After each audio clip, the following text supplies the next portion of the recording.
going here, I can't call the meeting to order because the rules say at the county we don't exist. Don't forget to turn your mic on. Yeah, we don't exist yet. So basically why we changed the meeting was we couldn't get the MAC swearing in process done and on the supervisor's agenda quick enough, so we had to move the meeting ahead. Basically what happens is when the supervisor gets reelected after a 4-year term, all commissions and councils are basically dissolved and have to be reconstituted. So tonight we're here with the Deputy Chief of Staff, Sandra Maravilla, and she is deputized to swear us in. And once that's done, we'll get on with normal business. And all the MAC members here should have 2 copies of the actual oath. Teresa, are you listening? 2 copies. Sign both copies. One for your records, and one will go to Sandra, and she'll take that back and file it at the county. So with that, Sandra, I'll turn it over to you. And you'll need a microphone. Yes. Yes.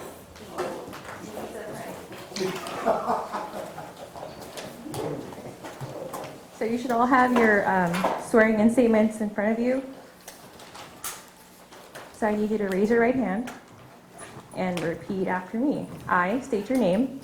I, Mark Lundquist, Do solemnly swear or affirm do solemnly swear or affirm that I will support and defend the Constitution of the United States that I will affirm the Constitution of the United States and the Constitution of the State of California and the Constitution of the State of California against all enemies, foreign or domestic, against all enemies, foreign or domestic, that I will bear true faith that I will bear true faith and allegiance and allegiance to the Constitution of the United States to the Constitution of the United States and the Constitution of the State of California, and the Constitution of the State of California, that I take this obligation freely that I take this obligation freely without any mental reservation without any mental reservation or purpose of evasion, or purpose of evasion, and that I will well and faithfully discharge the duties upon which I am about to enter.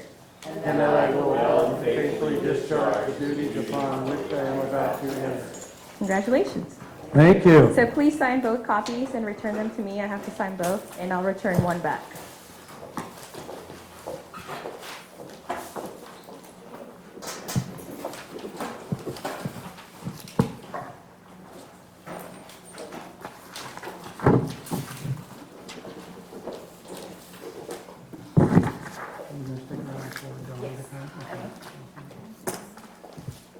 We do have another member. A couple of members didn't come tonight, and so we will have to adjust next time and get them sworn in. We do have one new member from Landers. Dawn Johnson hasn't been appointed to the MAC, and she has to work a little late tonight, but she should be here probably a little after 7, and Sandra's going to stick around and we'll swear her in. For Judith Lynn LaFoon's Landers, we will have a representative. Yes. Good. All right, let's go ahead and call the meeting to order. Ready? We do it now. Call order. Okay, Pledge of Allegiance. Please stand. Face the flag. Tom, would you lead us? I pledge allegiance to the flag of the United States of America and to the republic for which it stands, one nation, under God, indivisible, with liberty and justice for all. Thank you. Okay, this may get redundant, but we have 2 more MAC members that need to be sworn in. It just showed up. Weather related? You know what, I have so many meetings that start at 7, I forgot that this started at 6:30. Okay, we have 2 more members that just showed up a little late, so Gail and Lib, we need to swear you in. If you would stand, and Sarah, there is your script here. Okay, that's all right. And she will swear you in now. Just follow her instructions. Raise your hand and repeat after me. I state your name. Gail Sword, do solemnly swear or affirm Do solemnly swear or affirm that I will support and defend that I will support and defend the Constitution of the United States the Constitution of the United States and the Constitution of the State of California and the Constitution of the State of California against all enemies, foreign and Against all domestic, against all enemies, foreign and domestic, that I will bear true faith and allegiance that I will bear true faith and allegiance to the Constitution of the United States to the Constitution of the United States and the Constitution of the State of California, and the Constitution of the State of California, that I will take this obligation freely that I take this obligation freely without any mental reservation without any mental reservation or purpose of evasion, or purpose of evasion, and that I will well and faithfully discharge the duties upon which I am about to enter. and that I will well and faithfully discharge the duties upon which I am about to enter. Great. If you'd sign one copy each, and there's one copy for your records, and give them, sign them both, and give one copy to Sandra. And we only have one more member, which will be here a little after 7, and we'll be up to full speed. Oh, Michelle, I forgot about Michelle, yeah. I guess we got 2 to go. We can get those later, yeah.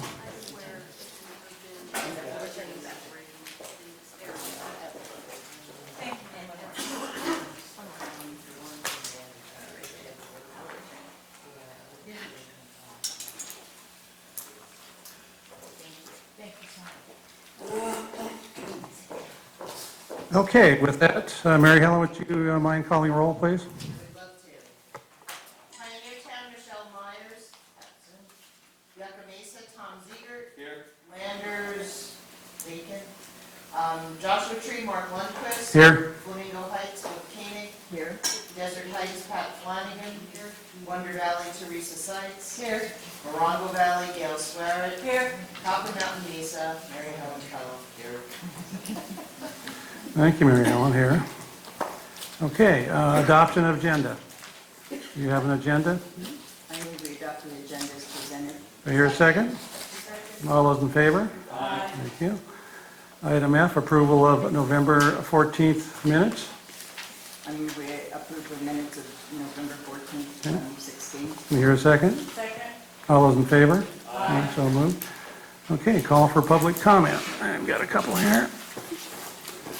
Any new people, the comment cards are over there on the table with a pen, and you're welcome to fill it out. Okay. You have 3 minutes.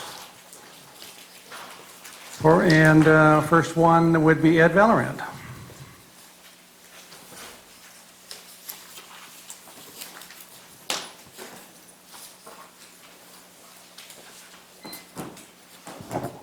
Is this working, Bob? Name's Ed Valoran. I own some property out in Wonder Valley, and previously I'd spoke about, was this working, Bob? It was working, but maybe that was better.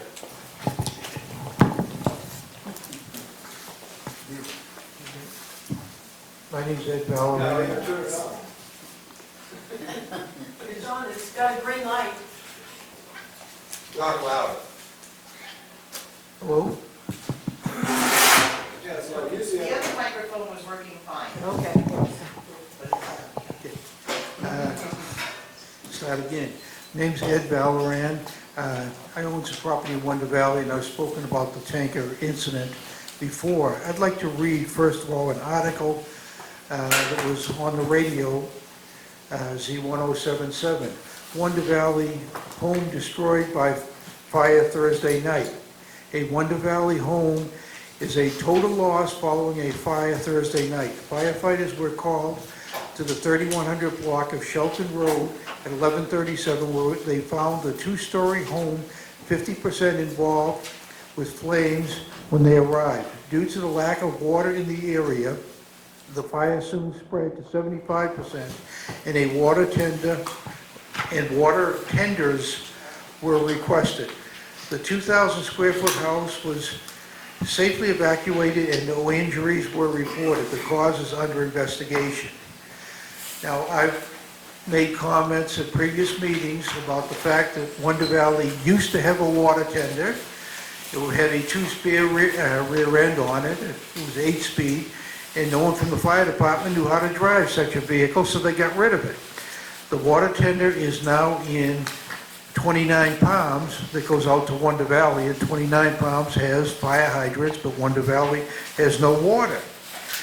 11:37 was the call for the firemen. At 11:50, they could see, we found out from the Wonder Valley meeting that they could actually see the fire from the fire station.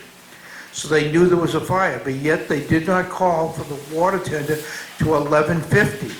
That water tender was on site at 12:26, approximately 40 minutes after the fire was called in. So you had a fire where they responded with 250 gallons of water to put out a fire that was burning a 2,000 square foot house to the ground. You know, my issue is not with the firemen. To me, it is a management problem. And that's what I've complained before, because we had, a year ago,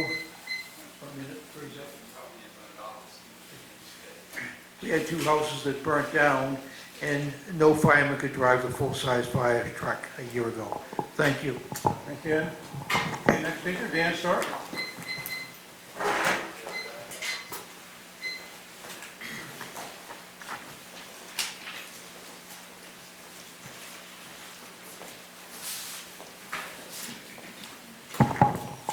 Dan Stark, Joshua Tree. I'd like to address the issue, raise the issue of vacation home rentals, which have become much more popular in the area, in particular in Joshua Tree. One hears large numbers of homes being offered for vacation home rentals on sites like Airbnb and VRBO and other media. And people I live up near the park entrance, and people are concerned about the impact on their neighborhoods of such activities. I called code enforcement, county code enforcement a few months back to find out what the status of an ordinance governing, a draft ordinance governing vacation home rentals was, and learned that no work has been done on it since mid-2015, and was told, don't expect any action. Again, this is what somebody on the who answered the phone at code enforcement told me. If that is the case, it's troublesome given the growth of this local industry, which has great potential for the improving the economy and sustaining the economy in this area. And I would encourage the MAC, if this is in fact true that no work is being done on the ordinance, to nudge a little bit and perhaps get somebody out from code enforcement to address local concerns about this and tell us what the status is of the ordinance going forward is. Thank you. Thank you, Dan.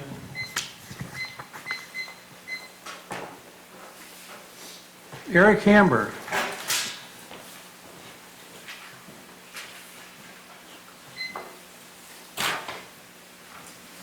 Good evening. This is actually the first MAC meeting I've attended.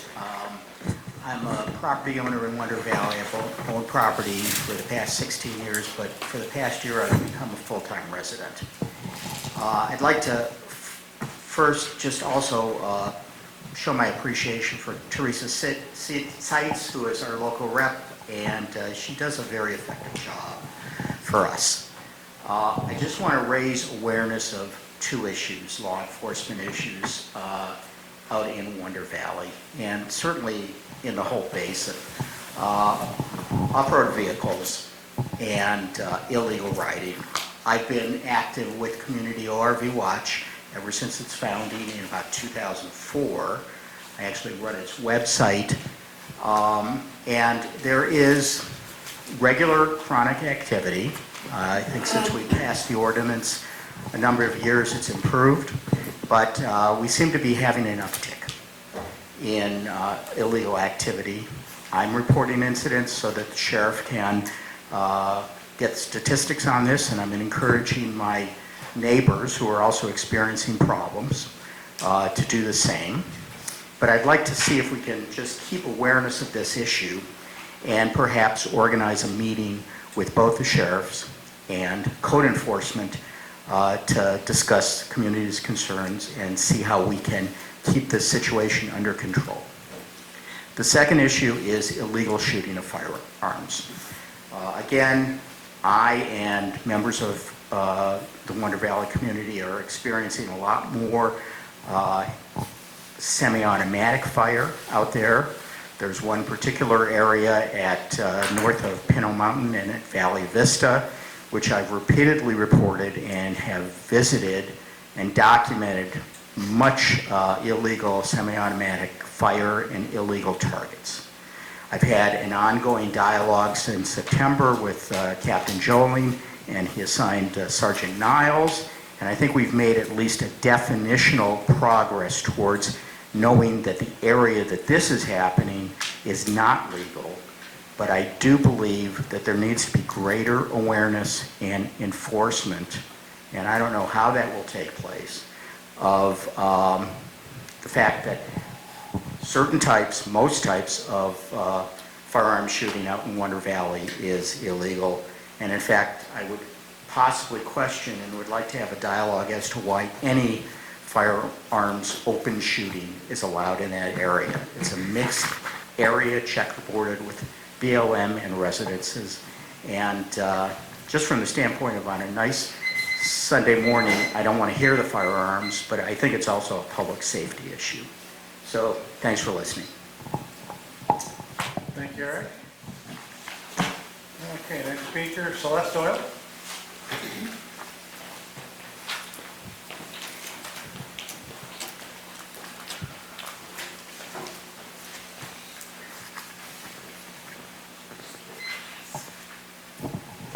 Thank you. My name is Celeste Doyle. I'm a Joshua Tree resident, and I just want to comment on the recent meeting that was held at Yucca Mesa Community Center by, I believe it was the Public Health Department, regarding expansion of the landfill in Landers for 50 years, if I understand the story correctly. I learned about this meeting the day of the meeting from the radio station. I was not able to attend. I really don't understand what the plan is, and I'm not sure what was said or discussed during the meeting. I don't know if there's been any CEQA discussion or a scoping meeting or anything along those lines. A 50-year expansion of the landfill in Landers is a pretty substantial thing. I'd be curious to know about where that waste is coming from and which directions the landfill is going to expand. But anyways, what I want to get down to with all of this is that this is kind of symptomatic of the county taking action without really letting us know what it's doing. And you guys, as the MAC, are supposed to be a conduit of information in both directions. And you are very good about receiving information from us, but we don't seem to be getting very much from the county about what the county is up to around here, or how to communicate with them effectively and participate in what they do. One of the other things that comes to mind is the mental health facility that is going to be built in Joshua Tree. That was simply announced as a done deal. This is where we're going to put it, this is what it's going to be, and we're just letting you know that this is what we're going to do. That should have been brought to us before the decision was made. There are lots of reasons why it shouldn't be there. But anyways, the fundamental thing is that we didn't know anything about it until it was done. And I don't know anything about this expansion of the solid waste area, and for all I know, it's done. We would like to have this forum go both ways in a more effective manner. Thank you.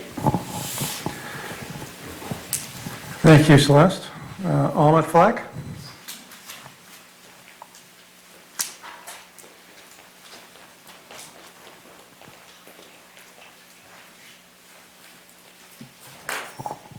Good evening, everybody. Can you hear me well enough? Thank you. This is picking up on a previous speaker's about Wonder Valley, the problems.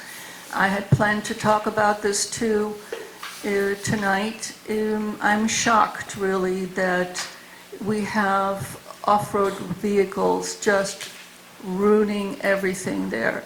I was not aware to the extent until today. When I walked, instead of driving on the roads, I walked across, my car was stalled, and you can see, I mean, this is a perfect opportunity for law enforcement to come out. Because most of the time, we call it in when it is active, and by the time they come out, they're gone. So this is on the ground. It is the tracks come from one particular property and then spread out into other private property. And it's just amazing how many pathways, how many wheels have depressed the sensitive desert ground and destroying any growth as a result of it.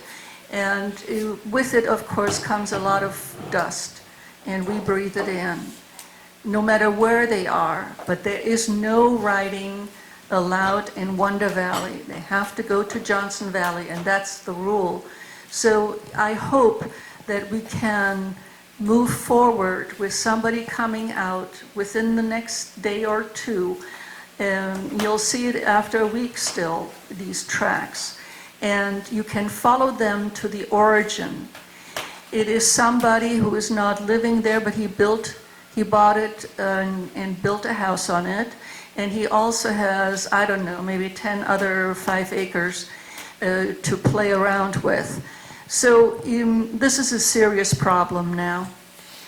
The other thing that you meant, shooting, yes. I may have said this because it was a couple years ago. My dog was shot by a so-called hunter, and I talked at length with him, and trying to find out what makes him shoot coyotes. That's what he is doing, or was doing, recorded samples of the songs of the coyotes, and then sitting in the off-road vehicle and playing these recordings. That is a form of trapping the animal. They run toward the voices. My dogs ran to it because they love coyotes. They just want to say hello to their ancient. And I called the sheriff's department. They didn't see anything wrong. The guy said it was dark. I couldn't see. I thought I saw something in the bushes. I'm sorry I shot your dog. There should be no shooting out there where people live. Thank you.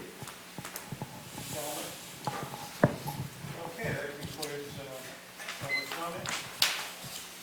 Okay, on to item H, public safety report. Microphone, please. Can you hear me? We have Commander Eric Robles from CHP.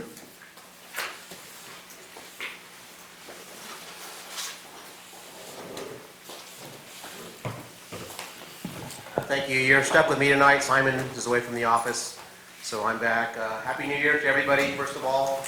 We're back in January again, and I can't believe it's already 2017. It's amazing how fast things are going. A couple of things.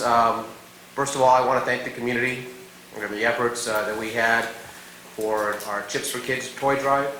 Again, another phenomenal success. You may have seen our Facebook account for CHP Morongo. If you do Facebook, please come out and like us or check in every once in a while. And we do have a lot of public information on there. We have some impending storms coming in, and that will also be on there. But the Chips for Kids, the guys they really fight over handing out some of these extra toys to the children. They know some of the neighborhoods, and they'll load their vehicles up with toys, and they'll sound the siren a couple of times. And these kids are pretty well conditioned now that they come out and they get toys from the back of the vehicle, and the guys really enjoy that. But I digress. Thank you so much for the toys. We really appreciate that. Secondly, as you know, it's supposed to rain here in the next, probably right about now, according to my phone. Folks, I can't stress enough to please, please, please slow down, check your wipers on your vehicle, drive with your headlights on, and slow down, make sure you have enough gas and enough time to get wherever you need to be at. And if you don't need to go when it's raining, then don't go, stay home. 6 inches of water will cause your vehicle to be removed from the roadway. And I'm not talking about sandy water, I'm talking about raw water crossing the roadway. But it can push your vehicle off into a levee or some kind of other wash and flip you over, and it's not a very good position to be in. So just avoid it. Either stop, go around another way, or wait for the water to subside. But please, slow down and remind your neighbors and your loved ones to do the exact same thing. Make sure you wear your seatbelt and drive safely. I can't stress that enough. To make sure you have plenty of time to get where you need to be if it's that important to be there. I don't really have anything further. I know there were some new laws that passed this year. I have some really simple stuff here. I'd rather have Simon do it for our next meeting if that's okay, unless there's any pressing questions. Anybody have anything for me? Yes, ma'am. Yes, sir. I guess this is for you as well as the Sheriff's Department. There's been a lot of concern about safety on Highway 62. And one particular thing that I'd like to raise with both agencies is pedestrian crossing at Park Boulevard in the crosswalk. I wonder if you guys could keep an eye on that area. I have seen drivers nearly clip pedestrians that have the right-of-way with, you know, the walk light and the green light. But traffic, especially the right turns, challenge them, nearly clip them in front and from behind, and don't sometimes even stop when they're supposed to. There's been a lot of concern about people crossing where they're not supposed to, but apparently even when they cross where they are supposed to, with the benefit of all of those safeties, they're still at risk. So just wondering if you guys can keep an eye on that area and see if there's something you can do to get that under control. That's one of our locations, it being an unincorporated portion. It's my jurisdiction being in the highway patrol, and we do brief it on a regular basis. We try to enforce and even just talk to folks, pedestrians and drivers alike. The problem is, and you mentioned it, people don't use the crosswalk, and the majority of our pedestrian car accidents are outside of the crosswalk, usually during the hours of darkness. Yes, and yes, usually wearing dark clothing, and it's very frustrating to me personally. There's decent lighting there, and if they would walk another 100 feet to the crosswalk and maybe go to the button and push it and wait, it'd be better. Another problem is we have a lot of visitors here, and I don't understand why it's so, they're in such a rush to get across the roadway and not go down to that 100 feet. But our impact, when we see a person who's doing some of these things, they're not a local typically, because they know the hazard, just like you mentioned, and we may contact them and correct that behavior for that one person, but there's 20 other ones that are going to do the same thing the same day. I appreciate you bringing that back up, and we do continue to brief it at our office, both the day shift and the night shift, and it's something for all of us to think about, you know, even not just there at Park Boulevard, but where we live at. We do have pedestrian accidents all over the place in the city as well. It continues to be a problem, and try to cross where the signal lights are at, and wear light clothing. If you have to, have a flashlight with you. Well, my point was, though, that even when people do those things at Park Boulevard, they're still at risk, even when they have the right-of-way. Yes. And are being careful and have gone out of their way to use the crosswalk. Yeah, you're right. Take the time to use the button. So just, you know. When we see it, we can enforce it, but we have to be there, and Thank you. I appreciate that. And we have another one, sir? Yes, sir. In the past, you've used one of your cars at Sunny Vista and Altaloma at the elementary school. Yes. Haven't seen one lately. Okay. You could just remind people there's a stop sign there. Not a problem. I know what you're talking about. Yeah, and school just started back up. Yeah. Are you talking about in the morning or in the evenings or both? You know, just your patrol car there, every once in a while to remind people to pay attention. Not a problem. And that gets a really weird, and in the past, you've had one there, just park a little bit up Sunny Vista where they can't see you. Yeah. That would be cheating. I know we've had the radar trailer up there a couple of times too. We've had some folks complain about speeding vehicles, and we've stuck it up there as well, and we've got some positive feedback on that, because it is in some parts a high-speed limit, 55 miles per hour, and it varies in range all the way down to the city. But we're trying our best. And sir, somebody else? Yes. Yeah, this is related to the comments about water on the road. Yes. And I'm coming from a position of not being informed on this at all, and I know this is not an enforcement issue, but there's a lot of improvement that goes on 62 over the years. But is there a concerted or strategic effort to improve the road conditions so that even the slightest rain isn't causing flooding type conditions? Well, I think that would be outside of my scope, No, I probably a little more to understand. I'm Caltrans. just asking from a general standpoint, how can I find out who is responsible and if it's an ongoing issue?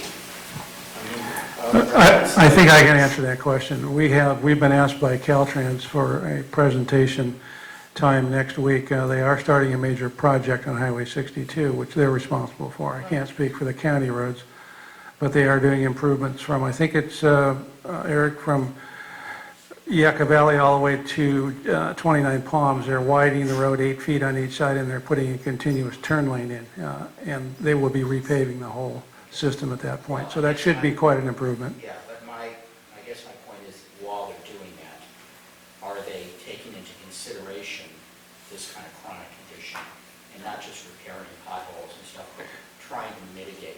Well, it's a major project. I can't imagine the engineering would leave that out. I can't answer that specific question, but it will be repaved, widened with a continuous lane in there, which should. Did you say there's going to be a representative that's going to be? Yes, there will be a presentation at the February MAC given by Caltrans, and that's the time to answer those questions. And sir, to help answer that question, I worked in a lot of places with a lot of different Caltrans districts. And I mentioned this before, that this is a special place that I've worked with Caltrans. They're very responsive to our needs, and a lot of times they actually respond to calls and events before we even receive them or before we even arrive. And I'm sure all of you have noticed that all the flood signs typically go up in all the little spots that Caltrans has. They're very responsive. I just think it's more of an infrastructure. Sure. Well, yeah, again, that's dollars and cents. So that would be the engineers that probably come in with that. While we're at it, on the subject, I don't know if anybody noticed, I was waiting for somebody to notice a couple of months ago, but our office requested something, or improvements in the downtown area of Joshua Tree, and this goes to what you said, Celeste. Did you notice the pedestrian warning signs on each end of town? No, I did They've been there since September.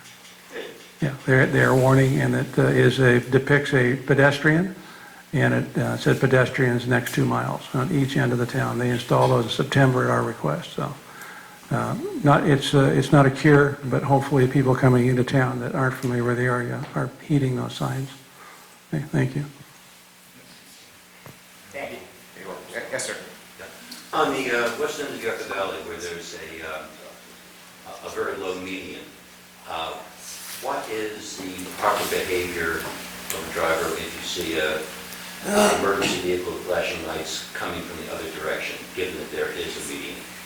Well, if you're talking about, I know this is the town thereof, but I know what you're saying as far as the small barrier, and I've seen emergency vehicles cross over those barriers, specifically usually a law enforcement vehicle.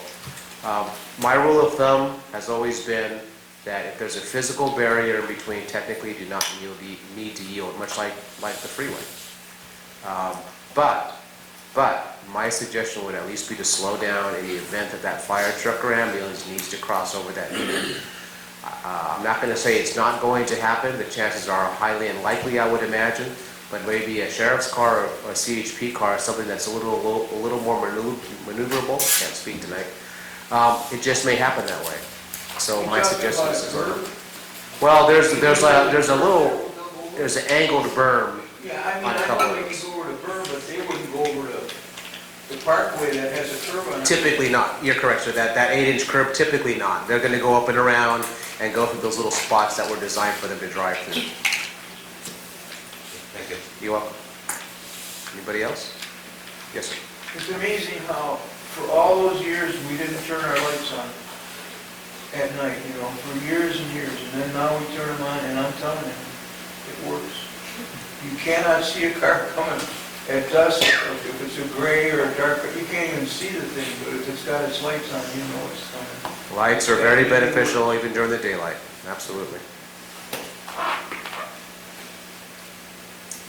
Okay, thank you. Have a nice evening tonight. Be careful with your driving, please. As far as Thank you. Okay, next up, Captain Sheriff Department, Jeff Joling.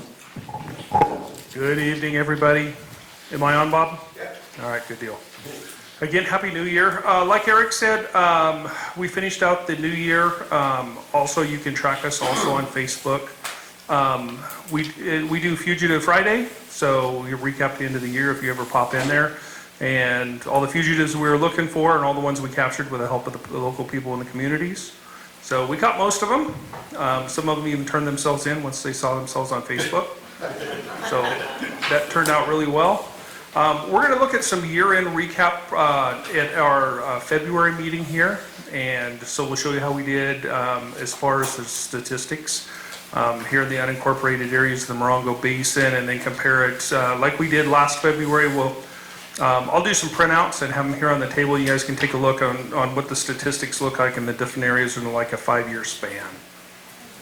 So hopefully that'll be helpful to everybody. And if I have the manpower and God willing and I can afford the paper, I'll try and do that quarterly through the year so everybody can kind of keep an idea of what's going on. Because we're kind of a big area. We got what, just for this sheriff station, we got 2,700 square miles of unincorporated area, so it's a lot to put your arms around and to keep track of. So, I don't want to play drag out because you look like you have more of a meeting and it's going to rain, but I'll take a few questions if you got them. Yes, ma'am. How many 911 calls did you get, hang-up calls during that rainstorm? We had the sheriff's department at our house saying that somebody called 911 and that they had quite a few calls in the Landers area and they had to check them out. They walked through the house, made sure nobody was tied up. We do get some. In the last few years, we haven't had any rain, so it hasn't been an issue. But when we do get a big rainstorm, we do get some where there's trouble on the line, and it will actually activate a 911 to our dispatch center. It was quite exciting. How'd we do? I wasn't home. Oh.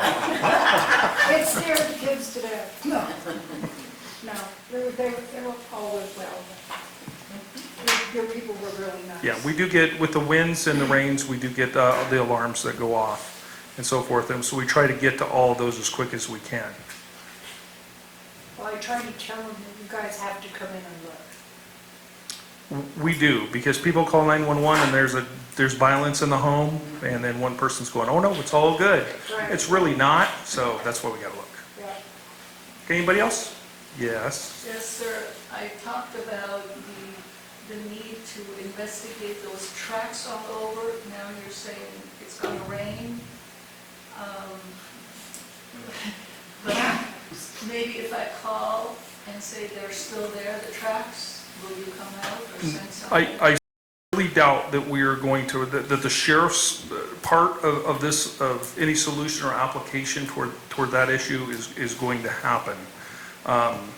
But we do have a cooperative effort between BLM and county code enforcement in trying to address these issues individually rather than just blanket everything when there are issues. But a call for service to look at the tracks, our deputies are usually backed up, and it could be up to 12 hours before a deputy has the time to actually be assigned to go there. Up to. It may not be that long, but it could be. And I'm not really sure what the expectation is here, that you want them to follow the off-highway vehicle tracks? Yes, to its origin. I mean, in that area where I live, there are other problems all over Wonder Valley, but this is something where you can trace it right to the property where they all start, because they do their staging there. And then they go out. So it's a shame. Well, it's going to have to be on a case, on an individual case basis that we come to do an investigation. But as we've discussed in this meeting, in this forum, as well as the other community forums, it's a matter of priority and how many calls for service. We will always come when people call. It just is a matter of time of when we can get there. And how much time we have to dedicate toward, and an off-highway vehicle can go over great distances. You don't know that the deputy will have to stay there or have to go to another priority call. But you could take pictures. I mean, they don't even live there yet. The house isn't quite finished. So, but that's a staging area, they can do it on their property, but it goes far beyond. So I think it would be nice for someone to take a record of it at least. I mean, we've been dealing with this for a long, long time. And it's being ignored. We have announcements, particularly on the weekends. Our radio station puts out announcements. There is no off-road vehicle riding in Wonder Valley, only in Johnson Valley. I don't want to steal Captain Joling's thunder here, but we did set up a system with code enforcement through the sheriff's office and Sergeant Niles. We have a procedure now where every Friday he takes the calls that they've got for off-road help and transfers them to our weekend code enforcement officer for off-highway vehicle only. That's what she does. Now, in the past several months, we have been targeting Morongo Valley, and I think I don't know if Gail will agree, but I think we pretty well cleaned up those issues, and she's very good at what she does. We have asked her within the past 2 weeks to target Wonder Valley, and we have competent and accurate information on where some of the problems are coming from. And that has been passed on to this code enforcement officer. And Pat Flanagan got involved with some of the people out there, and I think she's going to make a difference. So let's give her some time. She knows where the people are violating the ordinance, and she knows where the houses are that they're staging. So let's give her some time, and she's very good at what she does. So, I can speak for the county as far as code enforcement. That's what we're doing. We're doing it in cooperation with the sheriff's department. So, if you'd like, maybe we'll give her your address or your phone number, and she can contact you. Please. I will do that. Okay. Please. Or her information, so I can call her and tell her whether that's part of her Wonder Valley. I don't even have her information. No. She'll contact you. Okay. Thank you. Yeah, Yes, sir. I don't want to take up too much time on this. Just as I mentioned when I made my remarks, would you be willing to participate in a meeting with code enforcement and members of the community who have these concerns and would like to have just a dialogue about what this is? We realize the constrained resources, absolutely, but it's a chronic problem. It's been going on for years, and as I say, it seems to be getting particularly worse right now. And we just would like to get, and this is welcome information that I didn't know about, but we just would like to make sure that we keep on top of it. We don't want Wonder Valley or any place else where it's illegal to become a destination for off-road illegal riding as well as shooting. So would you be willing to work with us and people who are concerned to have that kind of meeting sometime maybe in the spring? Well, we already have a lot of different dedicated resources and meetings over this particular issue. However, if you leave your information with Mark, the chairman, we'll include you in perhaps in a follow-up as far as that. But I mean, a meeting just to discuss that everybody's concerned about it, possibly. Not just that everybody's concerned about it, but specific instances. And one of the things, again, I don't want to, and I will talk to Mark about this because I want to be clued in, and I want the other people, the community ORV Watch, to be aware of what good is happening. But one of my concerns, and as I said, I've been involved with this now since back 2004, it's over 13 years now, that the problem keeps coming up, going down, coming up, and there doesn't seem to be an institutional memory. It seems to be like we're reinventing it as a new problem every time. I appreciate what I'm hearing right here, and I'll take advantage of that. But it's not just, I'm not just asking for a meeting, I'm not asking for a specific time, but I'm asking for a dialogue in which specific issues can be discussed and possible solutions. Sure. I believe we're aware of the issues, but sure, if you want to discuss them, absolutely, we'll do it. We've had these types of meetings in the past, they've had some benefit, but it seems to subside as personnel changes. Eric, why don't you get, after the meeting, I'll give you all the information, yeah, and we'll work on it, thank you. Teresa?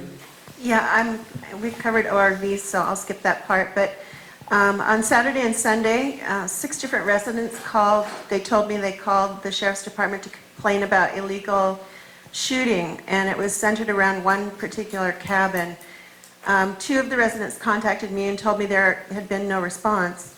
Rounds from high-velocity firearms can travel more than a mile, and some people are shooting these guns in residential areas. And it's happening more and more, and people are afraid of getting shot. So we would, actually, we're requesting guidance and assistance from the Sheriff's Department and from the county to prevent this from happening. Thank you. Okay, thank you.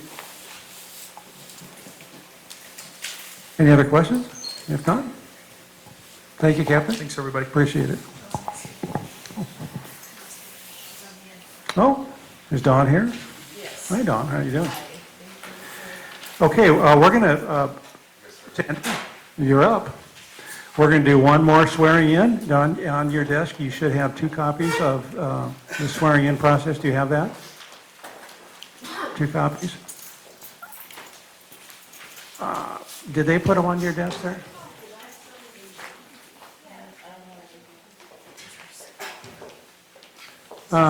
Sandra, did you have hers? Yeah, okay.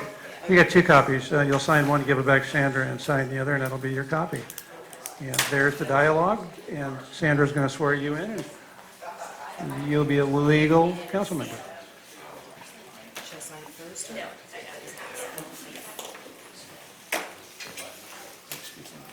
Okay.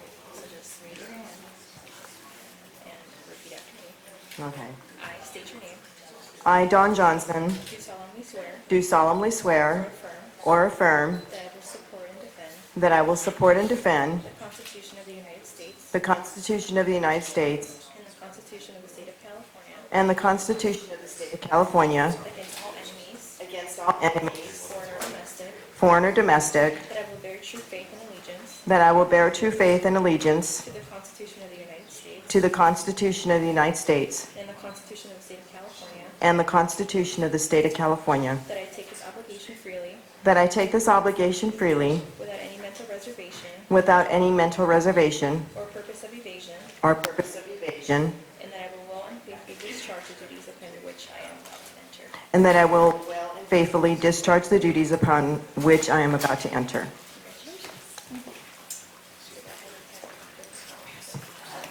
Too late to back out now, Dawn. Thank you.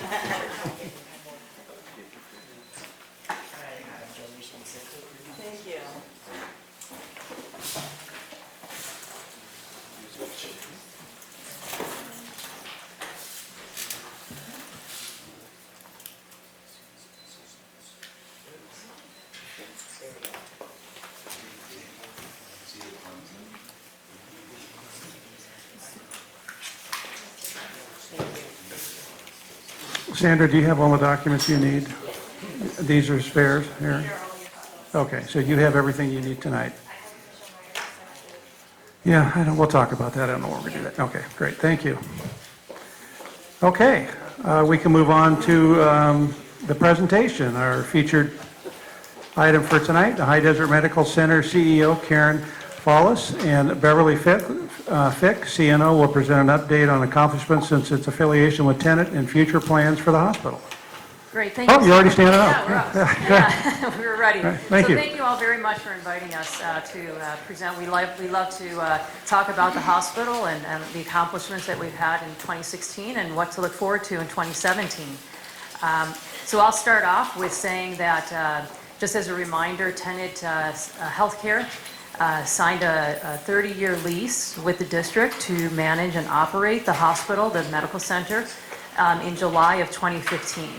I started my position in February, so it'll be almost a year of 2016. And in July, early July of 2016 is when Beverly started as our Chief Operating Officer and Chief Nursing Officer. She has a dual role. So thank God she's there. A few things that we've accomplished in 2016, quality-wise, patient care quality-wise, one of them being the California Collaborative Alliance for Nursing Outcomes awarded us for 6 awards for reducing hospital-acquired conditions. And those are things like preventing falls, patient falls in the hospital, pressure ulcers, infections, various infections. So we were really proud of the team for accomplishing that. We also were recognized by the U.S. Department of Health and Human Services for exceeding the goal of reducing C-section rates. And we actually exceeded the goal years early. By 2020, they wanted all the hospitals to meet this goal. So we did a great job, our team did a great job in that also. A fun one was that we actually were awarded the Golden Sneaker Award for having the most participants donate to the American Heart Association 2016 Heart Walk.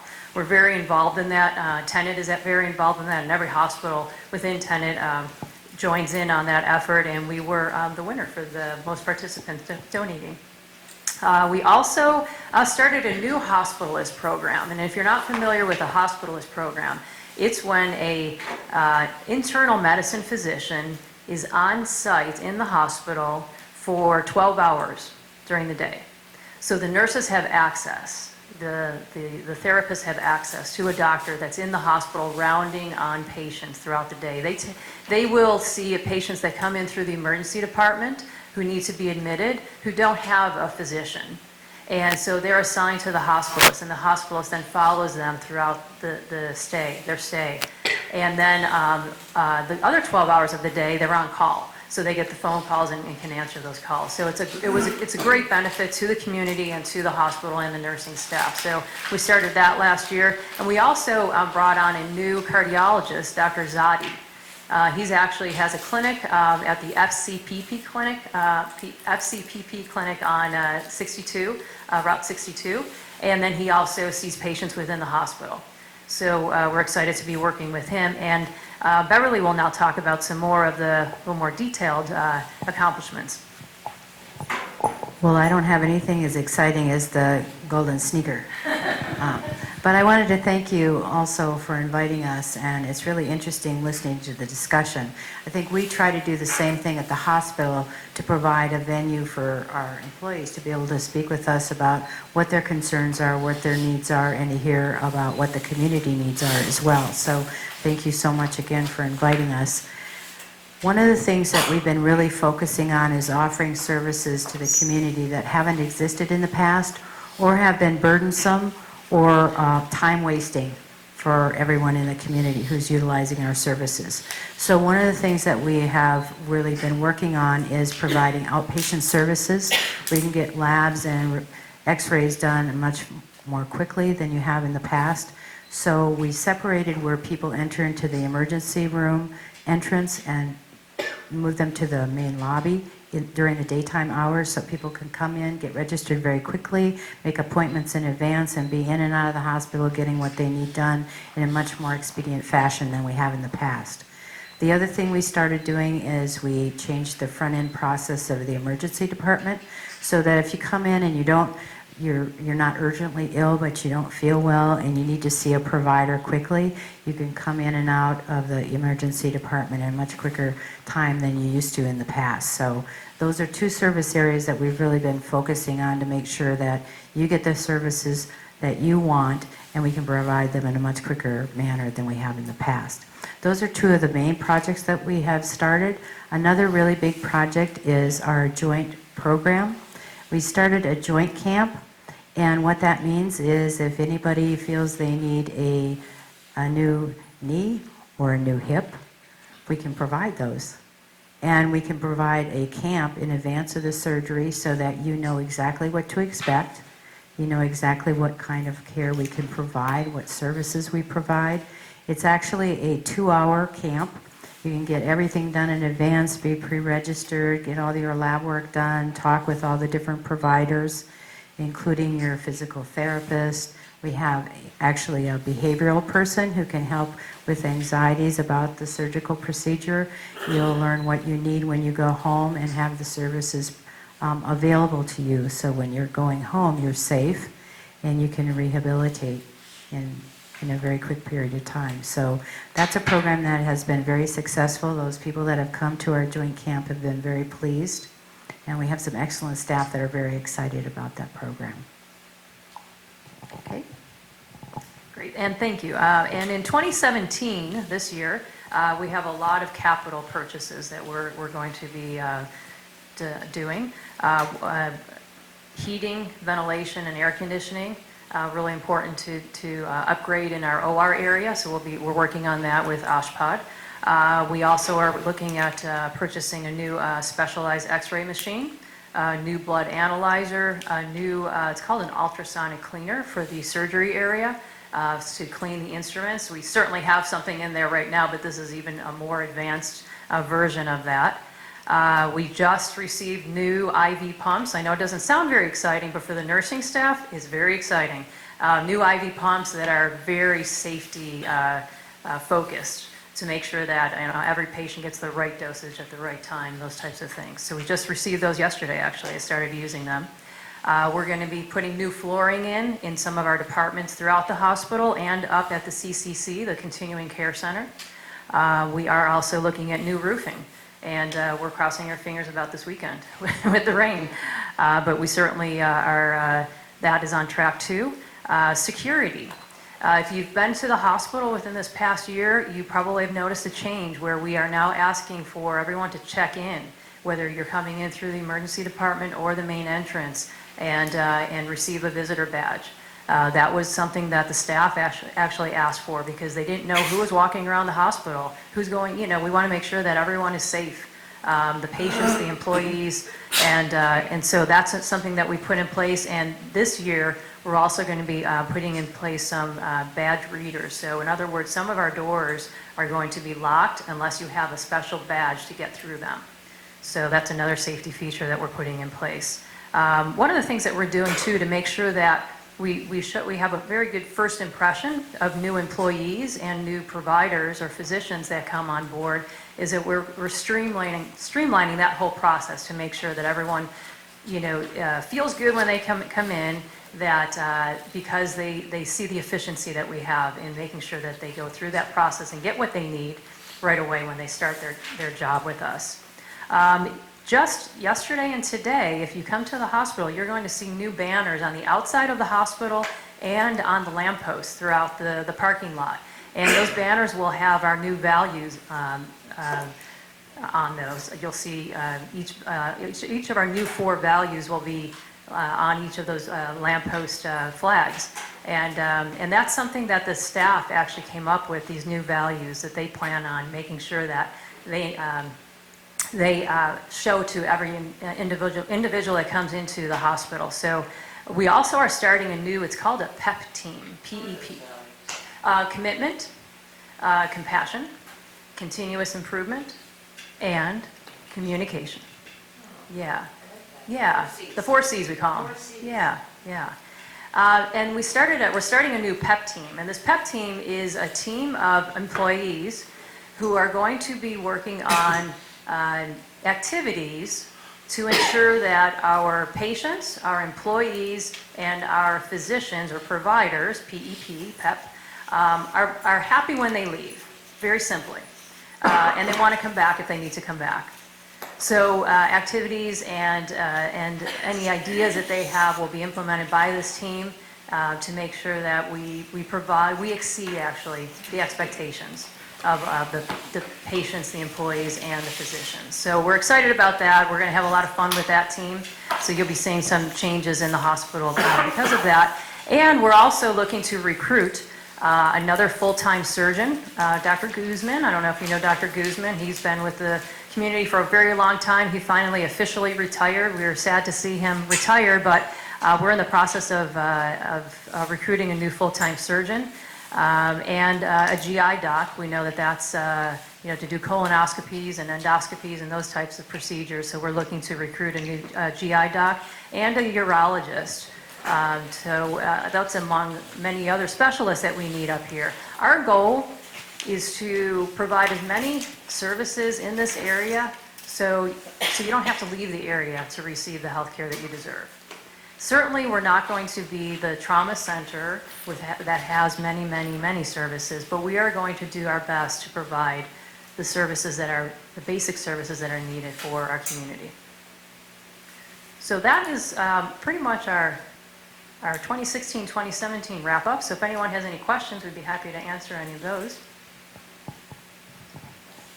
What are long-term plans for the facility there? Is there more buildings or other care facilities planned to be built around the hospital? Yeah, so we're certainly looking at all of our service lines, and that's one of our goals this year is to, all of our major service lines, we need to do a very deep dive into those. We haven't had a chance to do those. Let's see what we really, what we're doing now, what we can expand upon.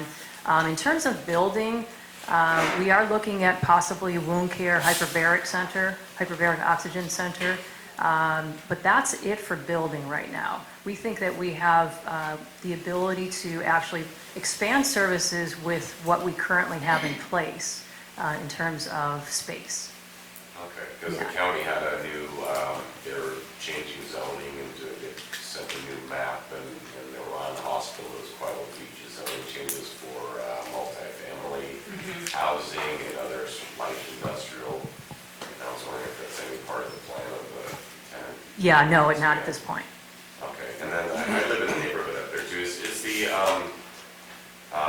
assisted living, is that part of the tenant hospital as well? I'm not sure. So what we have is the continuing care center. Right. Is that what you mean? Yes, that's part of the medical center. Okay, Yes. In terms of, so I live up there and that lighting and over the parking lot has always been kind of an eyesore for the area. Is there any plans or work being done to try to improve that to make it more night sky friendly? In the, with the continuing care center Yes. area. I know we are looking at exterior lighting improvements in the hospital area, but we will look at the, so what is the issue up? The parking light Yeah. is just the brightest thing. Oh, very in the whole bright. area. Okay, got it. Yeah. Okay. It just shines a straight, it actually casts a shadow through my window. Oh, okay. Yeah. All right. Well, I did not know that. Yeah, we will. So I live about a mile away. Wow. Okay. Yeah, so we will certainly see what we can do to improve that. Yeah, thank you. Can you give a brief description on the difference between the hospital now and the hospital district? There seems to be some confusion as to the two different boards. Yes, absolutely. So, yeah, I agree. There still continues to be some confusion on that. And I think that's why the High Desert board actually changed their name to the medical district, changed their name to the Morongo Basin medical health district, yes, to help to kind of distinguish the two. The High Desert Medical Center is, like I said earlier, is now being run, owned and operated by Tenet Healthcare. It consists of the hospital, the acute hospital, the continuing care center, the outpatient behavioral health, outpatient physical therapy, home health and hospice, and the airway outpatient surgery center. Okay, so all of those are being managed now by Tenet. Okay. Do you lease the facility as a hospital district? You can't own it legally, can you? We're right, correct. We're Okay, leasing. you lease that, but it Right. remains a district that only the voters could release. That's the way I understand Yes. it. Okay. Yes. That's my understanding Right. also. Yes. Okay. Yeah. So I believe that the health district, the Morongo Basin Health District, has the FQHC clinics. Right. Right. So they still maintain and run and manage all of those. We don't do anything. Right. Although we do collaborate with them, we have a very good working relationship to see what we can do to reduce readmissions into the hospital. You know, with using the clinics, and so, Okay, we work really well with them. That's why there's two boards, one for the actual tenant operation and one for the healthcare district, which is still a county-owned district. Correct. Okay, got it.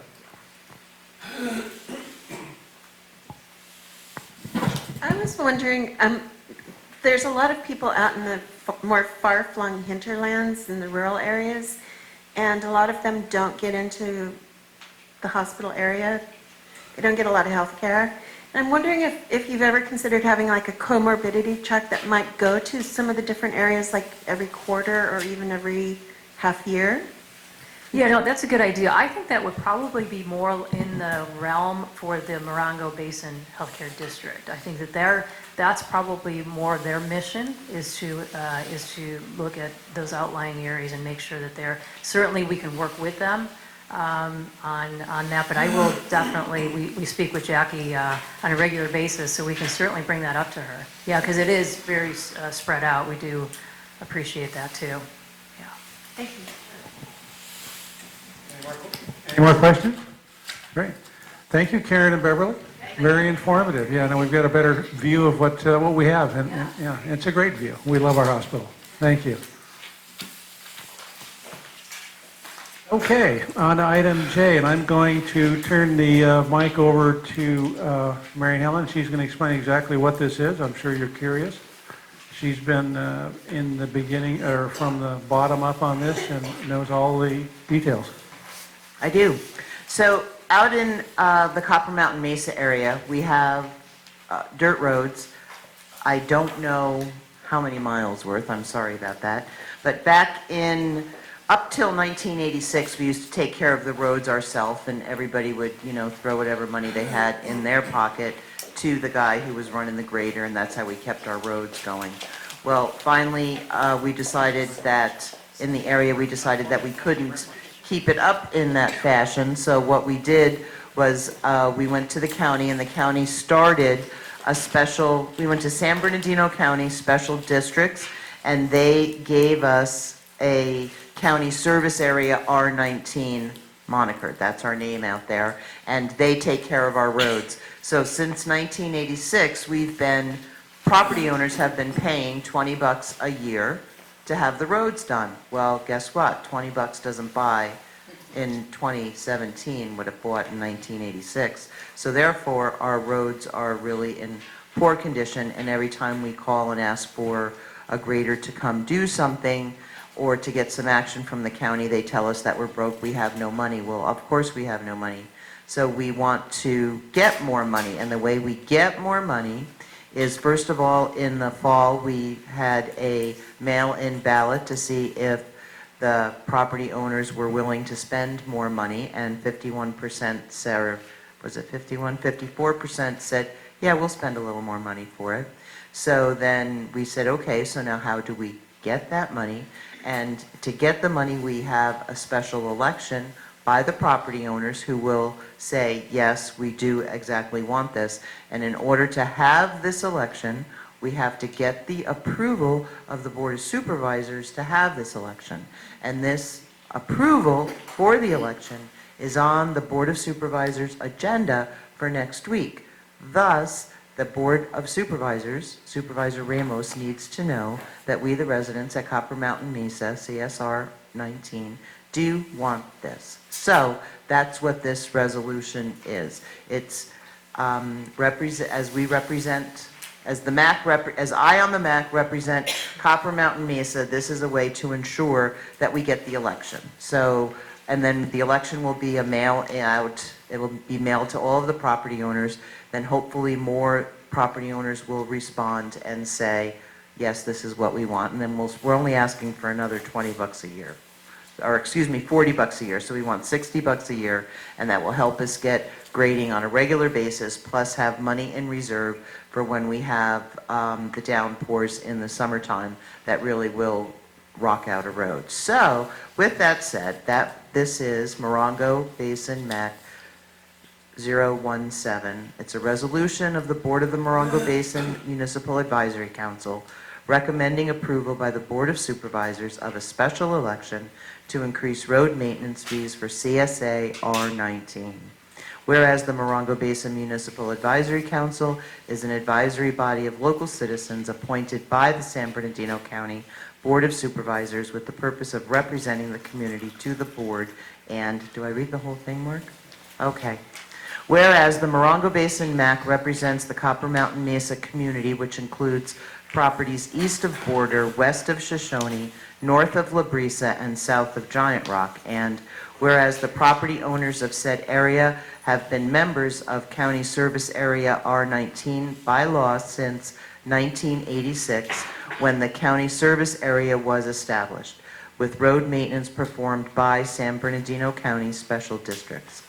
Whereas the road maintenance fees for the road system in this area have remained at 1986, $20 per parcel per year levels, with zero cost of living allowance increase, even as the cost of maintenance has increased. And whereas the road maintenance fees for fiscal year 2016 were exhausted in a single month in August 2015. San Bernardino County Special Districts repaired damaged roads that had been made inaccessible by 2 major flooding events, said fund exhaustion, leaving the area without any further maintenance for over 1 year. And whereas 54% of respondents to San Bernardino County Special Districts 2016 mail survey of R19 property owners regarding a fee increase for road maintenance expressed their desire for some kind of increase, and subsequent consultation by the San Bernardino County Special Districts with community stakeholders resulted in an understanding that the fee increase should be to $60 per year per parcel, i.e. $5 per parcel per month. And whereas a fee increase for road maintenance can only come about if the supervisors okay an election on the question and the measure passes. Therefore, we enthusiastically endorse immediate approval of item by the board. Celeste? Okay, do I hear a... Wait, Celeste has a question. I do have a Oh, question. sure.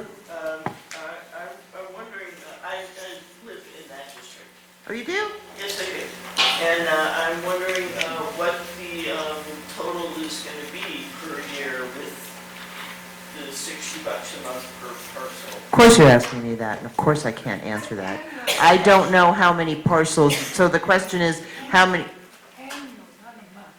Right, it's $60 a year, so we're increasing it, it's right now $20 a year per parcel. We're increasing it by $40 for a total of $60 per year, which breaks out to $5 a month per parcel. Right, no, I'm wondering What the total will be, so I'll let you... Yeah, I honestly don't know that, because that would have to, then I would have to know how many parcels, and I'm not that well versed, but I will be.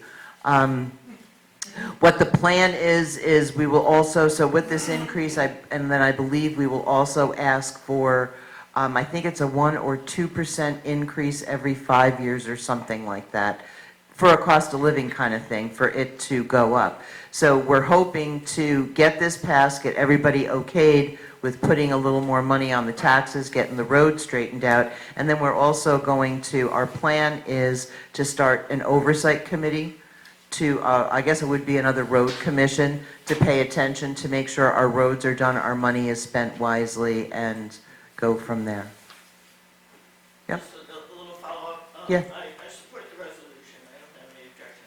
Just have one question. But I would also like to point out another source of revenue for improving roadways out in all of San Bernardino County is the Measure I money, which is a 0.5% sales tax all over San Bernardino County. So we all pay for it. Not too much of it, I don't know how much of it gets spent in this part of the county, but it seems like that would be a good resource. The other possibility is the Highway Safety Improvement Program money that has just been announced. Mr. Lundquist has the information. I'm sure he can email that information to all of you, because all of the third district could use some of that money one way or another, and the time is now to figure out what projects might be eligible so that we can coordinate with Public Works. Hopefully we can get them out here to help us figure out how to do that. But the time is now to figure out what projects are appropriate for that and to start working on those applications. Yeah, I agree. There are certain areas that need to be done, especially the downtown area, and they're not calling for projects until sometime around May of 2018. So we've got some time to figure it out, but we need to do it. I agree. special road districts are there? And why aren't the other ones asking for raising their taxes? We do. Landers? Landers voted no. Yeah, Landers wants to form their own road commission Yeah. in private. I can answer that. Back when Reese was talking, Reese is the gentleman who's in charge of special districts, and there was a ballot measure mailed out to the Copper Mountain Mesa had their own, Landers had their own, Flamingo Heights did, Wonder Valley did.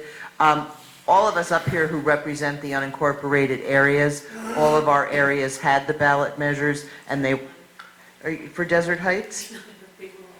Yeah, but didn't you get with Copper Mountain Mesa? I thought that you did. Oh. Anyway, it was based on the number of replies they got back. And I'll be honest with you, it also had to do with, so the replies came in, so somebody in the community needs to politely ask special districts, hey, what was the results of that? Oh, will you come and talk to us about it? So you have to, so what we did is we learned how to play the game their way, and that's what we're doing. This is the way it has to be done, so we are politely walking with them to make sure it gets done. My job requires me to do a lot of, probably my truck has about 50,000 off-road in your area. I have 140 land listings. Your roads really suck. Thank you, and we have no money. And this is, And so then that means no more people move to the area. well, Almost got flooded out. yeah, I have to, Thomas, we'll talk tomorrow on it, but yeah, this is why they're going for the extra tax. A tractor was $20 an hour, and it's $300 now. Yeah. Now, I got to tell you that Wonder Valley is the only district that I know of in this area that has done it right. They have their own tractor. Yeah, but you can't afford to buy a tractor nowadays, you know. I know the issue, but you're probably 3 to 1 non-participants, people who live there, as opposed to people who live there, and those are the people you need to lobby if you want this vote, because all landowners are going to get a ballot, whether they live there or not. And it'll be tough. But you really need that money, but it's going to be tough. Well, I think one thing that I didn't hear Mary Helen say that they did a survey first. I did say that. Oh, you did? Yeah. Okay, yeah, okay, Yeah, they did a survey. You're not listening to me. Okay, and they wouldn't go for this Before. until there was a survey. Yeah. Okay, you can smack me later. Yeah, okay. we did. A bunch of the people who own the land probably didn't respond. You know, when Wonder Valley did it, they did it for registered voters, not just for the landowners. There's two ways it can be done. Right. And I think you'd have much better success with the registered voters, because if you do it for landowners, you've got people that just bought the piece of property and not be willing to spend. But we'll see. You're talking about property taxes, so we have to deal with property owners. And there's a different threshold. Yeah, There- yeah. But anyway, so that's what we did. This is what the resolution is, and we're going to get it, so. Yeah, the difference is there's a different threshold for voters rather than property owners. And I think the threshold is 66 2/3. They're going for the easy 50 plus one. Yeah. Yeah, we don't want to make the same mistake that Wonder Valley did. But Wonder Valley has, Oh, you have your own grader, right? Yeah, no, but we need to start from the beginning, so we don't have Tex down the road with his grader running your roads, and if you give him a peanut butter jelly sandwich and a coffee and $50, that he'll get it done for you. He's not around anymore. Yeah, right? Cold beer's okay. We need, yes, but this is when it comes to the election. This resolution is just recommending to the Board of Supervisors that we want it. Please vote yes, and then special districts will start the process. So then we'll call up and find what it is we need to do to get them to move it along. Our supervisor wanted to see this resolution. He wants to go into the meeting with max approval of this thing, so he asked for it. So that's a good thing we're going to get it done. Lib? I'd like to. Absolutely. I move that we adopt the resolution number MVMAC-C017. Okay. All those in favor? Aye. Okay, so moved. Thank you. Thank you. Looks like, Mark, it looks like we have to put guys how many days? 1, 2, 3, 4, 5, 6, 7. I'm gonna say 8 ayes, 8 ayes, 8 ayes. And one absent. And 1 absent. Okay.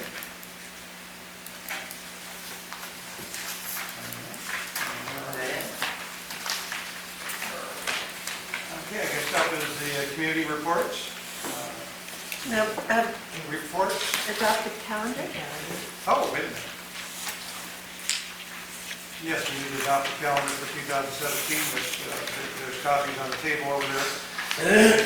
Remember, we are dark in August and December, which is depicted on the calendar, and this is the calendar for 2017. Tracy, you want to make a motion? I move that we adopt the meeting calendar for 2017. Second. All in favor? Aye. Okay, report by members of the board. Don, did you bring any information? I did. Great. My name is Dawn Johnson. I'm the Landers rep. And I do apologize for being late, but I had to work until 7, so anyways. Let's see, on December 10th, we had our Monster Tire Roundup, and we collected over 800 tires from all over Landers and from local residents. A few of the folks, it was really cool, a few of the folks were driving up and down the roads collecting the stray tires that were all over, like, just on the streets or whatever. That was really cool to see them do that. So I feel the event was a very huge success. The Landers Association meeting met on Saturday, January 14th. Items that were discussed. The Landers Thrift Shop has reopened and is staffed every Saturday from 10 a.m. to 2 p.m. They invite everyone to come in and shop or leave a donation. On the wish list are working small appliances and freestanding shelving units. They are located at Belfield Hall, which is 58380 Ricci Road in Landers. The other item, there's been talk about plans to double the size of Landers Dump, and most people are for it. By 2018, the Landers Dump will reach capacity, so San Bernardino County wants to double the current capacity of 44 acres to 92 acres, and extend its useful life of another 50-plus years. Currently, the landfill sits on 638 acres, but only 44 acres are presently being used for solid waste disposal. If approved, the 48-acre addition would extend north and east of the existing dump and would increase its life to 2078. If denied, the Landers Dump will cease operations when the current operating permit expires in August of 2018. Locals would then have to transport their trash to the Victorville area or for smaller loads to a transfer station in 29 Palms. And let's see, I just want to add too that the Landers Association meets the second Saturday every month at 3 p.m. Membership is $15 for a single person and $25 for a couple, although you don't need to be a member to attend the meetings. And the next meeting is Saturday, February 11th at 3 p.m. Thank you. Question.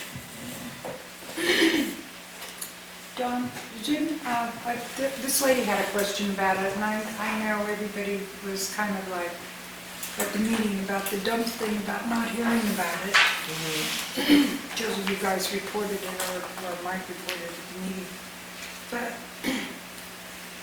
isn't it, I want to make it clear for other people to understand, they're not increasing the size of the dump per se. It's the fact, it's the property they already have. And I don't understand why they have to get a vote on it.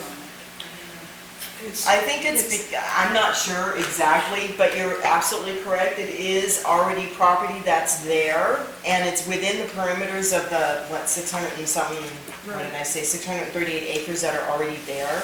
So they're just having to expand it, but I'm not sure why, I'm not exactly sure or clear. I don't know if Mark would know, but you know why it has to be voted on. It's issued a conditional use permit with that size acreage to be used for that purpose. Now the purpose is changing by increasing the size, so another permit has to be issued to increase it to, what is it, they want to increase it by 44 acres? Don, is that what you said? Yeah, they want to increase, increase. But you got to remember, what's the total size of the area available? 638 acres. Yeah, so it's a very small portion of it. So anytime they change the original parameters, they have to go to a vote on it. Celeste? The acreage being discussed, the 600, whatever, that's the property that's owned by that facility, but it's not the property that's allowed to be used for the dump. Unless the parameters of the CUP are changed. Substantial increase and does require a change of permit. Right. You mentioned a cup is required. Are they doing a CEQA review? That seems essential. You know, I don't have any idea. I would imagine that was done when the dump was designed originally. I don't, Not for this expansion. that I don't know. I can't answer that question. How can we find out? Any idea? Yeah. Don, can you check and see if that triggers CEQA or not? Thank you. You bet. Teresa Seitz, Wonder Valley. We had a community meeting last Saturday with 30 people present, and it's been a while since we've met here, so I just wanted to mention the house fire we had on December 2nd. It was 4 miles from our fire station, and it was the home of a family with a young child, but nobody was hurt. County Fire maintains that it had enough water, and the fire was 50% involved by the time they arrived. But the water tender did not arrive from 29 Palms for more than 30 minutes. And we've been continually promised that it would be 12 minutes away. On December 10th, we had a holiday potluck, a lovely potluck with about 60 people coming through. Bill and Bob performed, and we had a Santa to greet the kids. So on Monday, January 30th at 10 a.m., the Department of Aging and Adult Services will present at our community center to discuss services available to members of the community, and everybody here is invited to attend. There's also been a request from the community to invite Morongo Basin Ambulance to join this meeting during the report section to report on the number of calls for the unincorporated areas. And lastly, 2 Wonder Valley residents finished studies in fire technology last semester. One fellow finished his studies and has been hired as a fire prevention officer for the city of Calamasa. And I finished my EMT certification and passed my national registry exam test and will now be looking for work in the community. Thank you. Congratulations. Thanks. And Wonder Valley wishes you all a Happy New Year. Thank you. Tom? I'm Tom Ziegert with Yucca Mesa. Just a few things that are happening. On Friday, January 27th, like our usual last Friday of the month, we're having a potluck at the Yucca Mesa Community Center at 6 p.m. On Monday, February 6th at 6 p.m. is our next Yucca Mesa Improvement Association Board meeting. We are in the middle of a membership and volunteer drive. And we've been having less attendance than we wanted for our swap meets, so we're discontinuing our first and third Saturday swap meets. For those of you who have Morongo Basin Air TV service, it's been out for at least 24 hours, and it seems like it's going to be a while before it recontinues because of the terrain is so bad trying to get to the antenna. They're working to replace the equipment up there. Well, that's their thought. They're not working to do it since they're not able to get there yet. But they're trying to get there and restore our air TV service. And that's it for us. And Flamingo Heights, they've got all officers, so we're hoping that everybody is going to support them and come out. We had our potluck last night, and it was well attended, and that's about it from me. Good, thank you, Lib. Joshua Tree, a couple of things. Usual farmers' second Saturday nights going on, and of course the farmers market every Saturday. Winds that we've had in Joshua Tree, I don't know if you noticed, but we've been working on getting that burned house next to the station taken away. It's been there for years, and we finally accomplished that last week. That house has now been bulldozed by the county and it's gone. This is not Joshua Tree, but I can speak for Michelle while, since she's not here. We did the same thing in Pioneer Town. There was a structure that had been burnt there for years. We got that demolished and taken away also.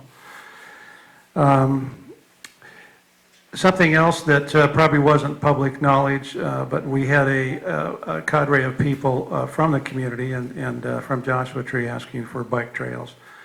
So we went to work on that, and we had a committee formed of people all the way from Pytown through Wonder Valley. We got a grant from LAFCO. They gave us a grant to hire a consultant. We completed the grant in early part of December. It took a team effort of about 12 people to do that. It was an arduous process. And the grant was submitted to SCAG, which is Southern California Association of Governments, for another grant. So you got to get a grant to get a grant to get a grant.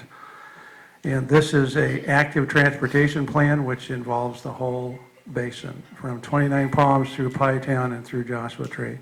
So we're working on a bike plan.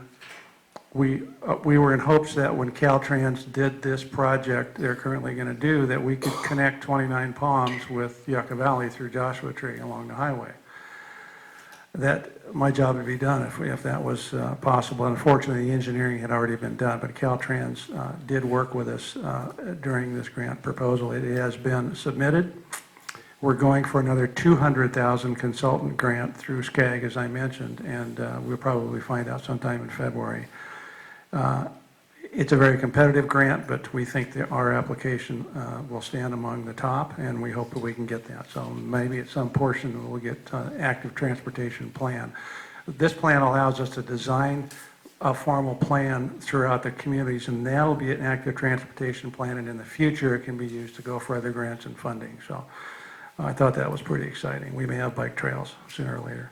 Also, it included a route through the park, which was great. And gee, I think that's about it for Joshua Tree. Gail? Mark? Yes. You mentioned Wonder Valley. It's going up to Wonder Valley or through? No, it goes to the old Barnetts and back, I believe, around that area. Yeah. Yeah. Yes. Yeah, and anybody can stop by. I've got a map, a large map in my office showing what we have submitted as far as what an active transportation plan would look like. Okay. Bike trails. Yeah. Okay. Gail. Gail Swart, Morongo Valley. I just want to mention to Dan that I did talk to Mark about the vacation rental issue, and he has told me that the county is working on that, and that in the next few months, we're going to be hearing something from them on the vacation rental issue. Is your mic on? She has to talk into it. Oh, I'm sorry. Thank you very much. Last night, we had to say goodbye to Donna Munoz, who's been the general manager of the Morongo Valley CSD. We were really sad to see her move on.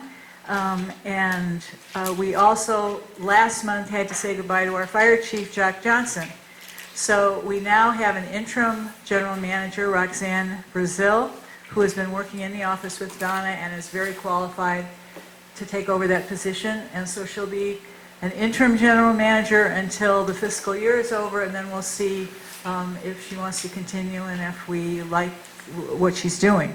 The same with interim fire chief Andrew Arthun, who has worked for CAL FIRE and has worked for our district for a long time, and he is taking on the interim role and is also a firefighter.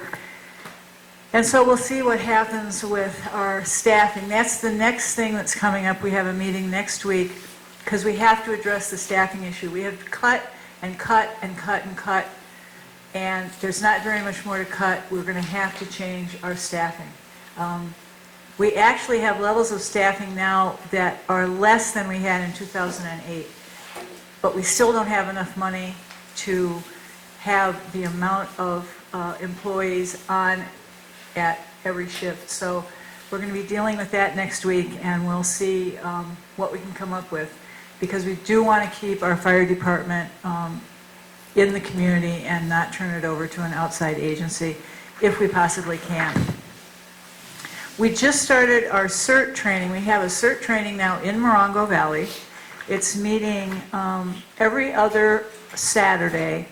We started on January 14th. We'll meet the 28th, February 11th, February 25th, and then March 4th we'll have our training exercise to get our certification. If anybody would like to take the CERT class, they can come in at any time and start with us and then they can make up the classes that they've missed. And we have a great group in Morongo Valley of people that are taking this course.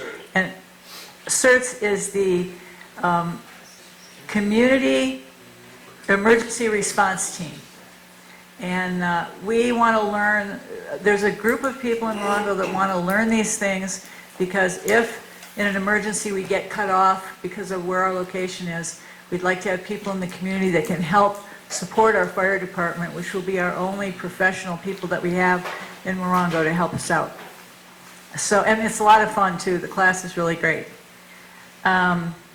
February 6th, myself and Roxanne, the new interim general manager, are meeting with Caltrans to talk about the start of the process they're going to be doing in Morongo Valley from the bottom of the Yucca grade to the top of the Morongo grade.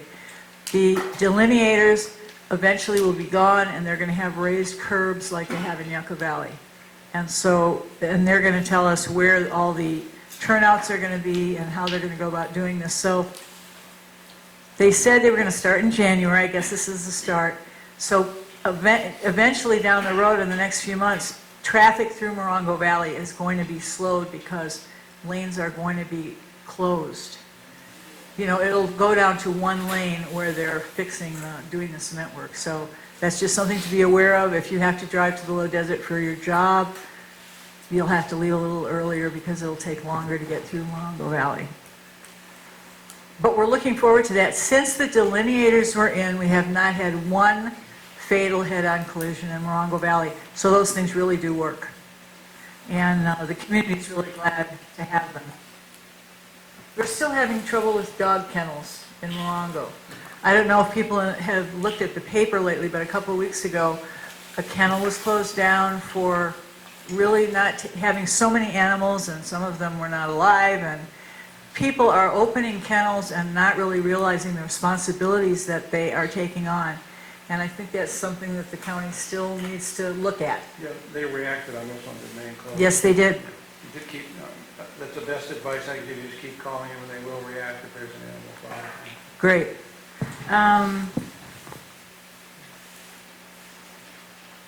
Oh, and our new fire engine is coming in February. I don't know the exact date, but we will be having a grand something or other to celebrate the fact that we're getting a new fire engine. And that's all I have. Thank you. Mary Helen Tuttle, Copper Mountain Mesa. So word's out, our breakfast is just killer. We had 98 people we served. That's a lot of dishes.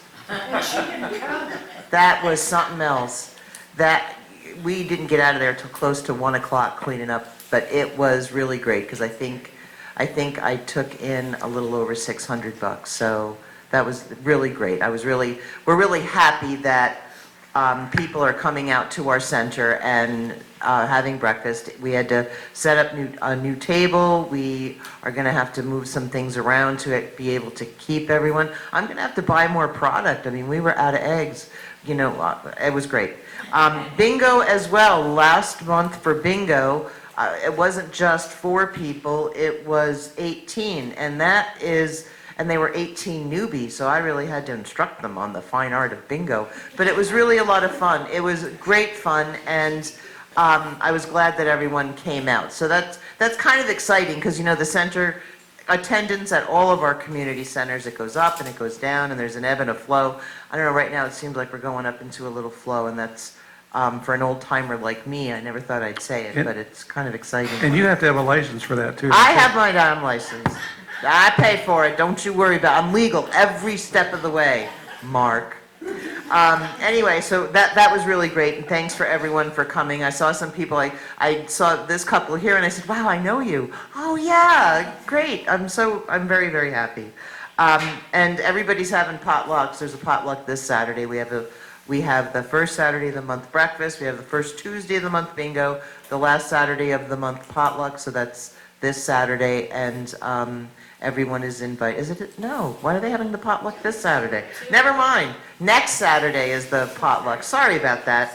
Pardon me, excuse me, I'm sorry about that. And we have a new board, and it's getting to be a little exciting, I guess. So, anyway, the most important thing I want you to know that's going on right now and that's going to happen in this community is the point in time count. The point in time count is the volunteers get up at the crack of dawn and go all over the Morongo Valley looking for homeless. And you don't, when you volunteer to do this, you go out with somebody who's done this before, and you have certain areas that you walk, the park in Morongo, out in Wonder Valley, Washes, and you just interview the homeless. You don't take their last name, you take their first name. If in fact they're veterans, then there is more information you can give them for help. But the purpose of this point in time count is that the more we find and are counted here in the Morongo Basin, then those are the more services that we are qualified for in the basin, such as a shelter, such as a soup kitchen or something like that. Right now, the closest, there's a facility in, I believe it's either Apple Valley or I think it's Victorville, and there's also one down in Palm Springs called Roy's. Roy's is closing next year, they're out of funding. So so that's the purpose of this. So the point in time count is going to be next Thursday, the 26th, this Friday, the 20th, at 10 o'clock is going to be training for volunteers at the point in time count. And all of this will start at the Burke Building near Mark's office. I believe it's right around you walk in and you go to the right. Mark's office is to the left. You go to the right and it's near where the... Don't tell them where my office is. What is it when you don't go to jail, but you have to be on probation? I The don't know. probation No, office? it's separate. You just go through the double doors. Yeah, you go there to the right. Well, anyway, that's where the training is, and you have to be registered with the county, and then Elizabeth Kirkland and her group, a lady by the name of Belcher, right? She does the training. But anyway, it's an important thing, and if it's something that you think you might want to do, please go and get trained on Friday. Please go and help next week. They need it. We need to get the count. Just to tell you, we used to have the first count was only 6 homeless people, and then last year's count, I believe, was 178. And if you live around here, you know that there are more homeless people than 178. A lot of them don't want to be found, but we do want to find them because we can benefit them. So that's it. Thanks very much. Thank you, Pat Flanagan, and Desert Heights, and I had no idea if our roads could join your roads. I never heard of it before, but it would be interesting to talk about it, because we don't have an organization, we're not organized. But I am the land use person on the MAC, and I have been working with the relationship between the Mojave Desert Air Quality Control Board and our air quality and land use services, trying to figure out what's going on. And I'm finding out some amazing things. So there we are. Okay, thank you, Pat. Any other comments? If not, the meeting is adjourned. Judith. For Landers, in our February meeting on the 11th, we're going to have a presentation from, I believe her name is Barbara Harris. She's with the Morongo Basin Historical Society, and she is just fascinated with giant rock and the integratron. So she's going to be making a presentation at our meeting on Saturday the 11th. Our meeting starts at 3 p.m., so everyone's welcome to come out. It should be really fascinating. Great. Thanks for that, Judith. Appreciate it. Okay. Any other? That's it? Okay. Meeting adjourned. Thanks for coming.